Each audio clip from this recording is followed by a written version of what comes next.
ఈరోజు 51వ డివిజన్లో door to door canvassing ప్రారంభించాం. అయితే ఈ 51వ డివిజన్ యొక్క పరిస్థితి, ఇక్కడ ఉన్న వాళ్ళందరి యొక్క ఆర్థిక పరిస్థితి చాలా తక్కువ. లో ఇన్కమ్ వాళ్ళు.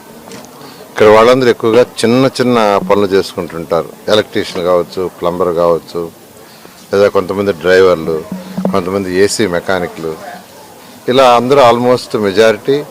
ఎందుకంటే యాక్చువల్గా ఈ ఏరియా మొత్తం ఒకప్పుడు నెల్లూరులో, ఇప్పుడు కాదు, ఒకప్పుడు ఏంటంటే ఒక నెగటివ్ అభిప్రాయం ఉండేది దీని మీద, ఈ ఏరియాలో ఉండే వాళ్ళందరూ మీద.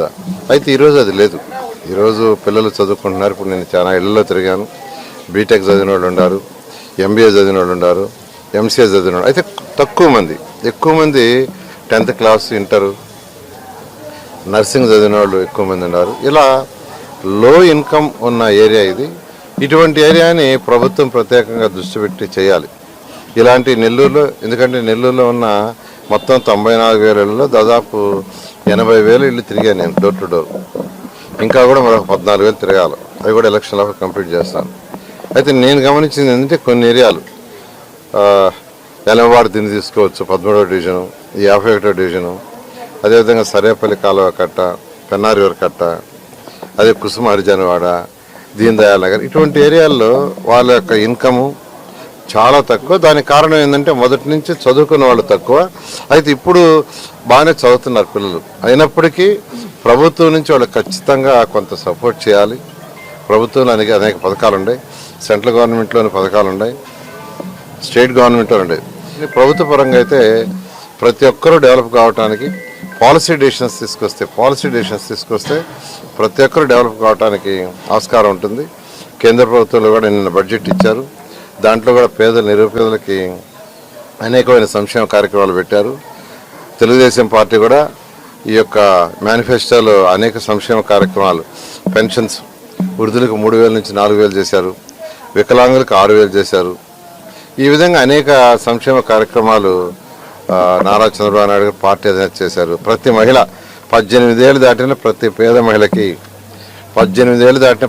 మహిళకి నెలకు 1,500 రూపాయలు ఇవ్వటం, అదేవిధంగా నిరుద్యోగ వృత్తి, ఎవరికైతే అన్ఎంప్లాయ్డ్ ఉండారో వాళ్ళకి, ఇటువంటివన్నీ అనేక సంక్షేమ కార్యక్రమాలు. ప్రభుత్వం అంటే ఒక పక్క డెవలప్మెంట్ చేయాలి, మరొక పక్క సంక్షేమ కార్యక్రమాలు. నిరుపేదలకి కొంత చేతినివ్వాలి సంక్షేమం ద్వారా. అదేవిధంగా యువత భవిష్యత్తు, యువతని డెవలప్ చేయాలంటే ఖచ్చితంగా డెవలప్మెంట్ యాక్టివిటీస్ ఉండాలి. డెవలప్మెంట్ యాక్టివిటీస్ అంటే ఇండస్ట్రీస్ రావాలా, వ్యాపారస్తులు చక్కగా వ్యాపారాలు చేసుకోవాలి, రియల్ ఎస్టేట్ డెవలప్ కావాలి, కన్స్ట్రక్షన్ యాక్టివిటీ పెరగాలి. ఇవన్నీ జరిగినప్పుడే మన పిల్లల యొక్క భవిష్యత్తు బాగుంటుంది, వాళ్ళకు ఉద్యోగాలు వస్తాయి.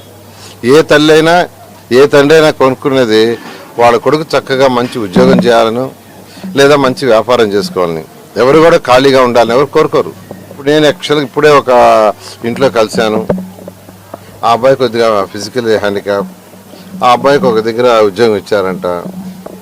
ఆ అబ్బాయి యాక్చువల్గా స్పోర్ట్స్లో కొన్ని మెడల్స్ కూడా తెచ్చుకున్నాడు. కానీ అతనికి టాయిలెట్స్ క్లీన్ చేసే పని ఇచ్చారని బాధపడ్డది ఆ తల్లి. అలా కాకుండా వాళ్ళకి తగ్గట్టుగా ఉద్యోగాలు రావాలంటే ఫస్ట్ ఇండస్ట్రీస్ డెవలప్ కావాలా, వ్యాపారస్తులు చక్కగా వ్యాపారం చేసుకోవాలి. ఈరోజు నెల్లూరులో వ్యాపారస్తులు చక్కగా వ్యాపారం చేసుకునే పరిస్థితులు లేవు. ఏ రోజు ఏ షాప్ మూసేస్తారో తెలీదు, ఏ లైసెన్స్ క్యాన్సిల్ చేస్తారో తెలీదు, ఏ బిల్డింగ్ పగలగొడతారో తెలీదు, ఏ షాప్ పగలగొడతారో తెలీదు, ఎవరిని స్టేషన్ తీసుకుపోతారో తెలీదు. ఇది అరాచక పాలన అయింది. నేను అందరికీ ఒకటే చెప్తున్నాను, 2024లో మీ అమూల్యమైన ఓటుని ప్రత్యేకంగా 54వ డివిజన్ వాళ్ళందరినీ రిక్వెస్ట్ చేస్తున్నాను. తెలుగుదేశం పార్టీకి వేసి, అటు ఎంపీగా వేమిరెడ్డి ప్రభాకర్ రెడ్డి గారికి, ఎమ్మెల్యేగా నాకేస్తే ఆయన కేంద్రం నుంచి ఫండ్స్ తీసుకొస్తాడు, నేను రాష్ట్రం నుంచి తీసుకొస్తాను. అనేక సంక్షేమ పథకాలు ఉన్నాయి కేంద్రంలో. అంటే డిగ్రీ చదువుకున్న వాళ్ళు కావచ్చు, ఇంటర్ చదువుకున్న వాళ్ళు కావచ్చు, 10th ఫెయిల్ అయిన వాళ్ళు కావచ్చు, వాళ్ళకి సెల్ఫ్ ఎంప్లాయ్మెంట్కి చాలా ఉన్నాయి.